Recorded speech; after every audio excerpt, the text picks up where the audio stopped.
Welcome back to the Jumpify Labs Podcast, the show for founders who want growth without the guesswork. Here we talk about AI and the systems driving predictable growth. And today's guest has lived the full arc of burnout, reinvention, and purpose. From corporate sales to deep spiritual introspection to rebuilding a career centered on intuition and behavioral coaching, she's now helping women and leaders break cycles of self-betrayal, step into healthier, more sustainable ways of growing, and ultimately live better and more fulfilling lives. Sonna Johns is an intuitive coach and facilitator who helps people to tap into their inner work and become catalysts for real life transformation. Sonna, welcome to the show. Thank you for having me. It's a pleasure to be here. The pleasure is all mine. Sonna, before we get into the tactical and the spiritual side of your work, can you give the audience a snapshot of your path from corporate sales to intuitive coaching? Okay, well, I'll try to give a 30,000 foot quick view because I have a lot behind me. So I've been a single mom for many years, and I got out of a difficult divorce. I got into the corporate world, into executive sales, account management, and I worked in that environment for about 9 years. And within that time frame, I experienced a lot in my life, relationships wise, dealing with difficult personalities in the workplace and the politics of working in the corporate world, pressures of being a single mom and trying to raise two young boys and, be there for them and yet provide for them. Working in the corporate sector, I should say, I did experience some burnout. I learned a lot. I met some great people, and I learned a lot of what I help people and coach them today. I mean, if I didn't have that background, I'm not sure if I would be as effective because I have that wisdom from working in environments where you can experience burnout. And at the time, I didn't know, or I didn't have the tools or the knowledge that I have today.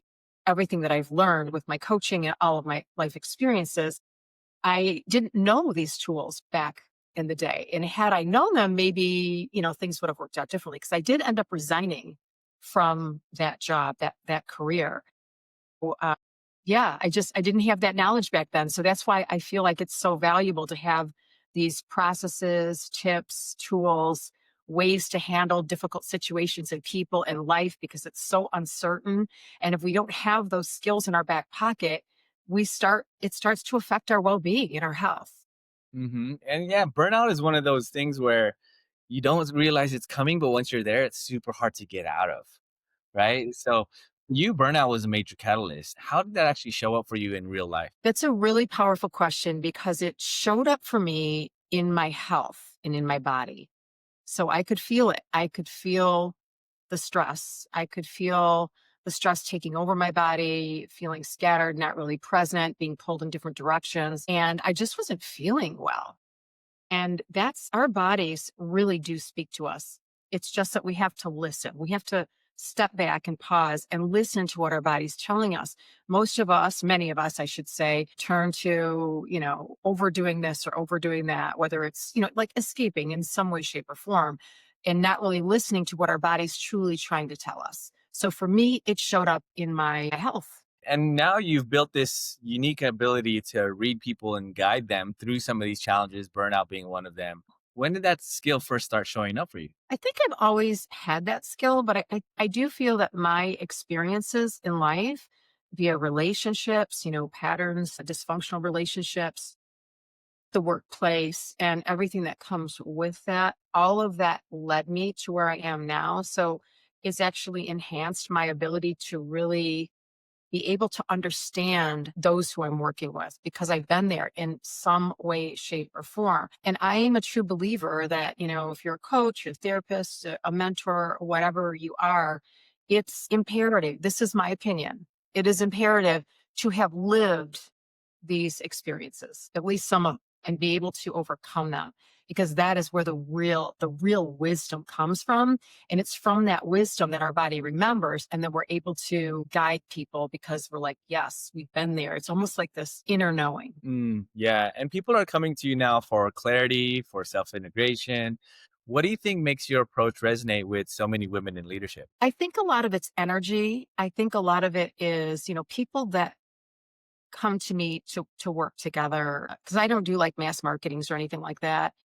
The people that I end up working with are usually drawn to me in some way. And usually it's because of our energies matching in some way. So I really believe like energy matches can activate and accelerate the healing and growth process. So I'm really big on support. People need to have a support system if they are struggling with any of these things, like if it's self-image, confidence, burnout, whatever it is. So I feel like there's an energy match. And when you're in that environment, things can really start to take shape quickly and you feel safe because it's all about feeling really safe. And I feel because of my life experiences, again, I've been where I can say pretty much all of my clients that I've worked with, I have been where they're at in their shoes at some point in my life. And now I have the answers. Now I have the processes and the tools to work through those things. So I feel like that's a big advantage. And also like just in being intuitively led, right? I'm really good at just really reading people and seeing where they are and meeting them at their energy level. Yeah, and energy is one of those things which is definitely real. I'm a big believer in energies, but it's also one of those things that's hard to quantify. Like, how can we measure energy? Is it an up and down scale? Is it a left and right scale? Like, what is it? How can you tell if an initial interaction is just an off chance where energy is just maybe in that moment, or if it's something that's more of a consistent thing where, okay, this person is just not not someone for me. Well, I think, and if I'm understanding you correctly, how do you know that your energy, that you're intuitively feeling something in the moment, like where they Yeah. are? Is that what you're asking me? Like somebody bumps into you and then it's like, oh, you know what? That was a tough interaction, but then you give them another shot and then all of a sudden it's different. Because I'm thinking about a situation where someone I've met here recently in Medellin, initial energy was like, man, I don't feel like I would jive very well with this person, but I continue to show up. And then I come to realize that it's actually really easy to get along with this person because energies did happen to go on our same wavelength. Yes, I've had that happen before too. And what I think is that if you're being led to give that person a second chance or another round of like connecting, you're meant to, right? So that's listening to your inner guidance system, your inner compass, your intuition, your higher self, however you want to look at it. So if you're led to, reconnect with that person and see, great. And you know what, you might reconnect with them, it might still be the same thing, but that's okay because you need to know for sure. And there's nothing wrong with that. There's no judgment like good or bad or anything. But the more you do this and the more you listen to how you feel listen to how you feel. Listen to how you feel around somebody, the more you will, be guided by, you'll be able to follow your guidance more easily in the future with more ease and, grace and just like, nah, I know that's just not for me or, that kind of thing. And then also when you're connecting with somebody and you're seeing maybe patterns. So let's say that you've spoken with them a few times and there's just a little bit of a disconnect and it's a pattern. So then you just have to assess, okay, is this somebody that I see myself working with or being within a relationship or whatever the situation is? You just have to really see. And if you don't know in the moment, you take it a step further until you get your answers. And I believe that we get our answers by the way we feel in the moment, but also how we feel when we're in stillness. And I know you know a little bit about this because your chronic healing background. I did not know that because I have a chronic healing background too. So when you're in stillness, that's when we get our guidance. We can hear, our inner guidance talk to us. And so if we're not really sure about something, I always recommend getting in stillness. And that could be 5 minutes a day. It could be 10 minutes. It could be 30 minutes. And it could be any time of the day. I mean, that's really the crux of what I teach anyway, because it's all about that personal sovereignty and really connecting to your inner guidance system. So I have a long answer, but No, but it's a very helpful answer for sure because you mentioned the patterns, and sometimes you can't just in some situations. For example, you're working with a lot of people in corporate C-suite executives, and sometimes you can't just shun a relationship because the yeah. work. So, how are you actually helping clients navigate these difficult personalities from people who are their bosses, their subordinates, partners, coworkers? Right. Well, like I said, when I was in the corporate world working with the C-suite people, I wasn't in tune as much as I am now. When I say in tune, like in touch with my inner guidance system. And that's a lot of it's due to a lot of the work, the inner work that I've done. And back up for just a little bit, right during quarantine, I left a significant relationship probably 2 weeks before the quarantine hit. And in those next 3, 4 months, I was in solitude. And I did a lot of deep reflection and meditation and really, got deep into all of this. So I didn't have these things that we talk about today back in the corporate world. But what I would say today is we cannot change people. We can only choose how we respond. We have the power to respond to certain situations. So you're going to get, people in the corporate world and really any world, there's politics and there's difficult personalities and there's people with big egos and things like that. And it's all about getting in touch with yourself first, developing that inner mastery, that life mastery within yourself so that those things don't affect you because you're not going to be able to control them. You're only going to be able to learn how to master your responses to those situations. And that is empowerment. That is growth. That is empowerment. That is self-love. That is everything. Because when we can choose how we respond, that's where we get our power from. And we learn to trust ourselves. I help people to work on inner mastery and really figure out how they're going to respond to certain situations. And I still work with people today that, they have difficulties at work with certain people, but they handle it a lot differently now. They don't let it bring them down for 2, 3, 4 days and bring it home to their family life. They know how to overcome those obstacles when they're faced with it. Amazing. Yeah, that reminds me of something I heard recently. Is if you're walking around with a mug and then you spill coffee on yourself, the question is, why did you spill coffee? Oh, it's because somebody bumped into me. No, it's you spilled coffee because you had your cup full of coffee. Same thing with, are you feeling anger? Somebody bumps into you. Is your response anger? It's because you had anger in your cup. Is it like, oh, whatever, cool? It's because you had no stress and just happiness in your cup. So I love Right. how you talk about inner mastery. What's one of the biggest transformations you've seen a client go through, either professionally or personally? I think the biggest thing that I see and what happened to me too when I was on this journey, because I also had coaches and mentors as well. I mean, I didn't do this alone and teachers is what I was just talking about, learning how to master your responses. That is the biggest thing. And within that, are boundaries, having personal boundaries, honoring your energy and how what you choose to be around or stay in. In other words, if you know that somebody is really somebody's really difficult to be around in your energy field, well, you can choose how long you're going to be in that situation with them, right? You're going to be with them long, you're going to make it short because sometimes people deal with family members that are like instances like that they have a hard time. So you really have to think about your boundaries, honoring your energy, and all of the things that, just keep you present in the moment to focus on, okay, what can I do now? How can I do a self check? How am I feeling?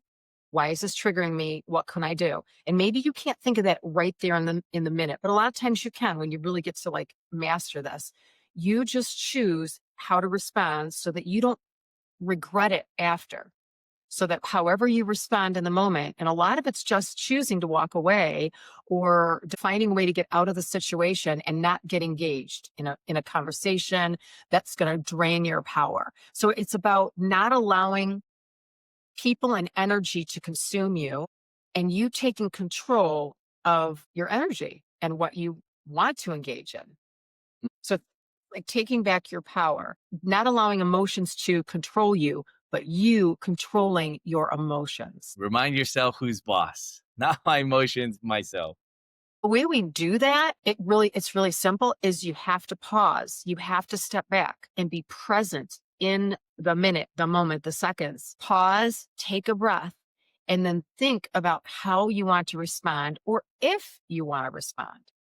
Because that's where the power is. When you slow down, you're present and you think about it before you do it. And they've found, I used to teach this to executives when I was doing, because I've also done speaking, and I would talk to companies about this, is that, when we have calmness and our nervous system is regulated and we're in a calm space, we're able to speak with more authority, get our point across, and not allow anybody to disrupt our energy. So it's the same thing with this. Pause, take a breath, and then allow yourself to speak with clarity. Really good. Really good. All right, Sana, let's talk about the business for a little bit because you are in the middle of a rebrand. You're rebranding yourself. You're launching a new website soon. What feels exciting about this chapter and what maybe feels a little bit challenging? Well, what's exciting about it is I'm all about personal freedom, liberation, authenticity, being who we really are, not what everybody expects us to be, not conforming to the constrictions of what society is telling us to do. Cause that's really old school. That's old earth. That's like, it's just that the world is going in a more authentic direction for those who choose that route. But authenticity is the highest vibration. And authenticity is liberation. Okay, what do I mean by authenticity? Being who you are at your core, being real and feeling alive, doing things that really fill you up, that nurture your soul, that make you feel like in your body, alive, full of love in your heart. And people get so caught up in the day to day and they have to produce the numbers and this and that. Like, don't get me wrong. I know we all have certain things that we have to do in our jobs, but we have to find that space and that time for ourselves. And so I'm all about how can you tap into your inner power, into your authenticity. And I think some of the biggest challenges around that is that some people get too caught up with, fear, the fear of doing it, the fear of stepping into that authenticity because what will people think of me? Or, oh, I need to make X amount of money to be accepted. And, going down that rabbit hole of identifying with the material and all that. I mean, I shouldn't say that. It might be authentic to some, but when it becomes your identity, that's where we really have to be careful because we're being driven by the material. We're being driven by the monetary. We're not being driven by love, compassion, aliveness. You know what I'm saying? Like feeling full of life. And that's what we need to feel because so many of us are so stressed out.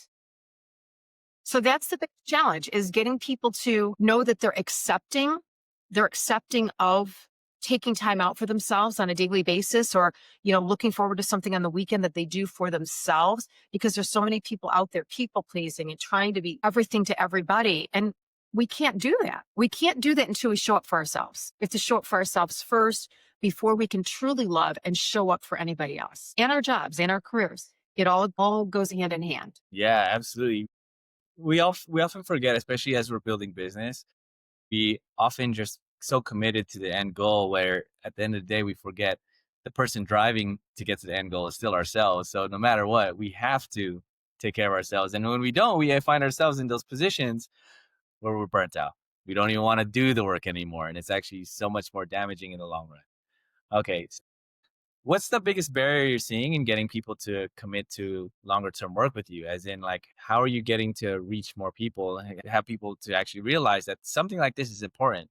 Yeah, well, that's a really good question. I mean, the people that I work with that I usually end up working with are people that are ready. Like they've had an aha moment, or it's been a series of patterns that have come up where they're like, you know what? I'm done with this. Like I have got to take back my power. Some people aren't ready to do the work. They realize like, okay, this is going to be work.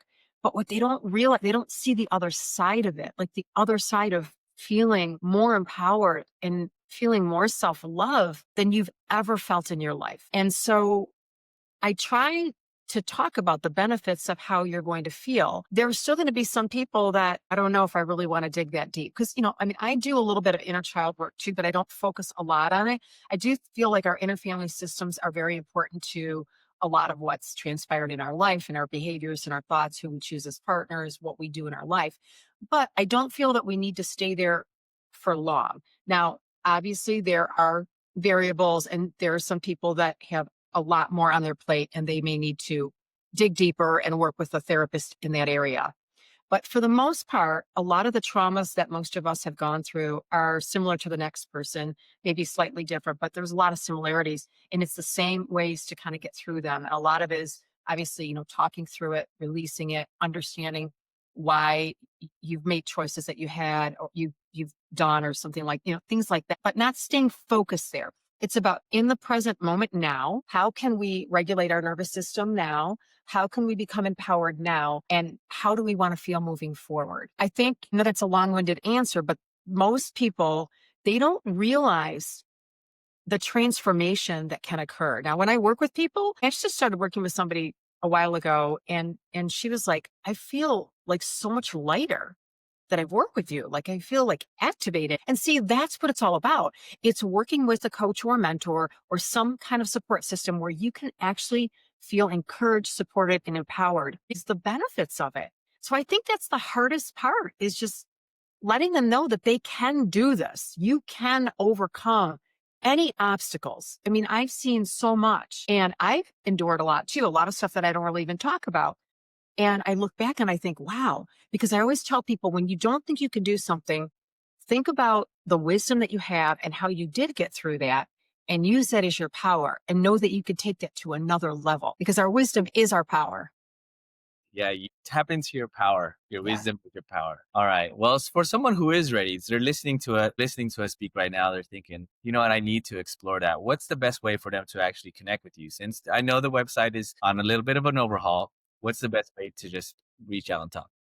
The best way is to reach me on Instagram at Sonna Life Coach or on LinkedIn, it's Sonna Johns. And, that's probably the best way to reach out to me right now. And you actually can go to my website page, which is sonnalife.com. And there's an inquiry there, and you can put in your name and your email, and I can get back with you. And I generally speak with people prior for 20 to 30 minutes to see if it's really a good fit, to see if I'm a good fit, if they're a good fit, if we'd be good together, and if I'm the right person to help you and what your challenges are. So there's a little bit of a process. That I shouldn't say a process, but like a discovery call before we decide that we want to work together. Yeah, you got to get that feeling, right? Well, yeah, Feel, get that feeling. See, get a little. most of the time it is. But I always like to give people an option because it isn't about pressuring anybody. It's about being ready to really start doing this work and becoming more empowered than you ever felt in your life. Like, are you ready to do that? And if you feel we're a good fit, let's go. Let's rock and roll. Let's go. Let's All do it. right. Well, Sana, thank you so much for sharing your wisdom with us today. I really appreciate the time All you right. shared. Yeah, and if you want to reach out to Sana, please reach out to her socials. She very generously shared her Insta as well as her LinkedIn. And if you like more stories like this, if you want to hear from other leaders like Sana, sharing her wisdom, what she's overcome in the past to get to where she's at today, then be sure to tune into the Jumpify Labs podcast. My name is Jay. We'll see you on the next one. Thank you.